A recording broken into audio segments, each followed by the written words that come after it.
조갑제 TV 시청자 여러분 안녕하십니까? 2022년 7월 13일 정오입니다. 어제 통일부가 2019년 11월 7일 문재인 정권이 판문점을 통해서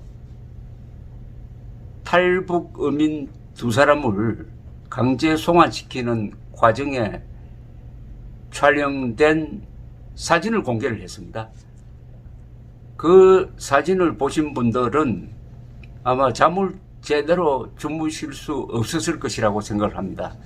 대한민국이 야만 국가가 되는 순간이었습니다. 제가 여러 번 문재인은 지난 5년 동안 김정은의 부하 노릇을 했다고 하는데, 이 경우에는 그 김정은이 저 조폭, 마피아 같은 저런 범죄 조직의 수괴고, 거기서 있던 구성원이 탈출을 해가지고 경찰에 와서 자수를 했는데, 경찰이, 이 경우에는 문재인에 해당되겠죠.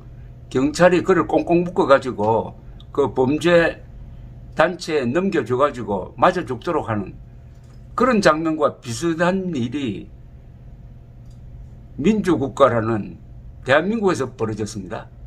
그것도 인권 변호사라는 문재인, 민주투사라는 문재인의 지시가 없었으면은 그런 강제 북송은 있을 수가 없었죠. 그러니까 이 강제 북송의 책임자는 문재인입니다.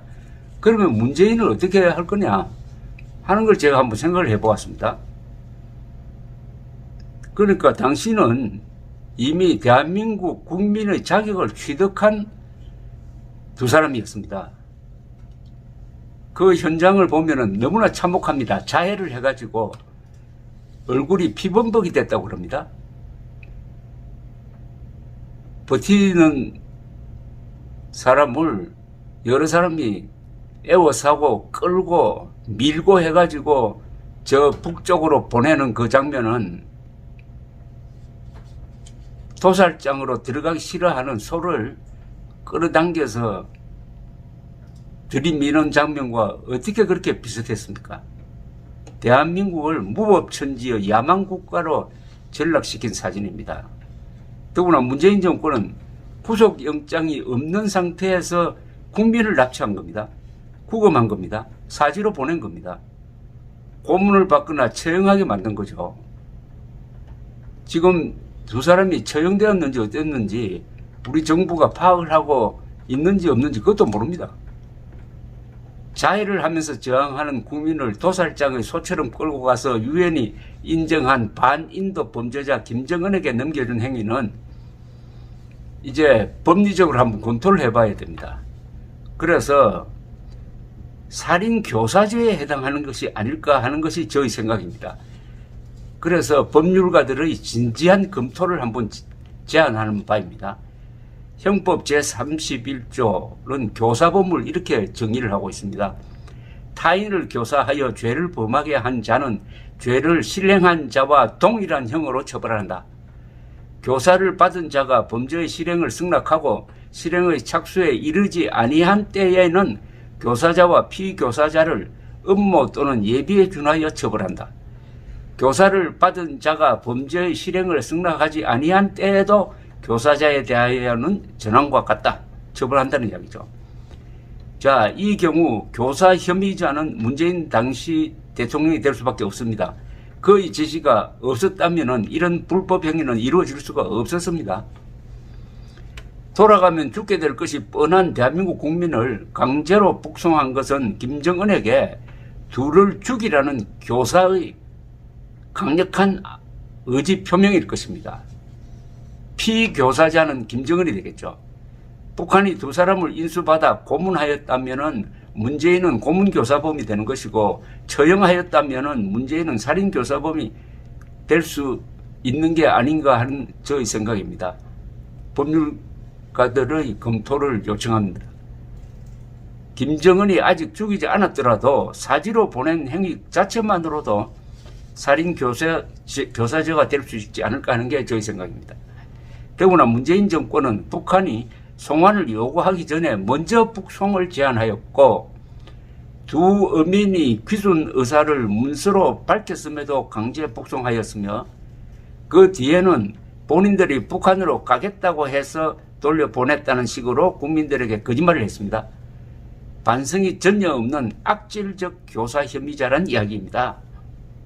문재인이가 교사범은 죄를 실행한 자와 같은 형으로 처벌한다니까 교사를 받은 김정은이 두 사람에게 사형, 즉 살인을 지시하였더라면 문재인에게도 살인죄의 최고형인 사형을 선고할 수 있는 게 아닌가 법률적 검토를 요청하는 바입니다. 문재인 대통령이 법대로 신병을 처리하라고 지시하였다면 두 사람은 북한에서 살인을 했다는 혐의에 대하여 한국 검찰의 조사를 받고 기소 또는 불기소되었을 것입니다. 기소되어 사형 선고를 받았다고 해도 1998년 이후 한국에서는 사형 집행이 중단된 상황이니까 집행되지 않고 지금까지 살고 있을 것이 틀림없습니다. 만약 두 사람이 북한에서 처형되었다면 문재인 당시 대통령이 두 사람에 대한 주권 행사를 포기함으로써 살 수 있는 생명이 지상에서 사라지게 만든 사실이 확정되는 겁니다. 적을 돕기 위한 살인교사 행위였다면 국가보안법에 답이 있을 것이라고 생각합니다. 한국엔 김정은 치하에서도 열심히 일할 법률 기술자들이 많은데 그들의 기술을 애국적으로 정의를 구현하는 방향으로 동원하는 방법도 있을 것입니다. 페르단의 구성원이 탈출해가지고 경찰에 자수를 했는데 경찰이 그를 조사도 하지 않고 묶어가지고 테러단에 인계한 행위와 비슷한데 그렇다면 범죄 구성은 확실한 것 아니겠습니까? 지금 문재인 정권이 한 모든 행위는 문재인 대통령이 책임져야 합니다. 형사적으로 책임질 부분, 행정적으로 책임질 부분, 민사적으로 책임질 부분이 있겠지만은 이 사안은 오로지 문재인의 책임입니다. 문재인 지시 없이 이런 일이 있을 수 있느냐? 어제 그 장면이 바로 범죄 행위의 현장입니다. 왜 우리 국민을 끌고 갑니까? 아니, 끌고 가려면 체포영장이라든지 구속영장이 있어야 되는 것 아닙니까? 이게 지금 문명사회에 구속영장이라는 게 소개된 게 서기 1215년 영국에서 있었던 마그나 카르타, 흔히 대장전이라고 하는 그 문서에 자유민의 경우에, 즉 귀족과 성직자의 경우에는 왕이 마음대로 구속할 수 없다. 적법 절차를 거쳐야 한다. 그게 바로 구속영장 시작입니다. 그게 몇 년 전입니까? 800년 전 아닙니까? 800년 전. 아니, 대한민국이 800년 전 그 이전의 야만으로 돌아가야 합니까? 왜 우리 국민을 공무원들이 애워사가지고 끌고 가서, 그건 완전히 납치입니다. 우리 공무원들이 납치를 한 겁니다. 납치를 해가지고 적에 넘겼다는 겁니다. 적에 넘겼다는 겁니다. 납치를 해가지고 범죄 집단에 넘겼다는 겁니다. 그래도 형사처벌을 할 수 없다면은 대한민국이라는 공동체는 만천하에 우리는 조폭 국가의 부하 정도밖에 안 된다. 또는 우리는 법치를 포기한 나라다. 문명을 포기한 나라다라고 선언하는 것과 같지 않겠습니까? 문재인이라는 한 사람 때문에 대한민국이 그렇게 명예를 훼손당하면 되겠습니까? 반드시 법적 응징을 해야 합니다. 문재인에게 해야 합니다. 그래서 제가 법률가도 아닌 제가 법률적 구성을 한번 해보았습니다. 머리 좋은 법률가들이 한번 신중하게 생각해 보시기 바랍니다. 감사합니다.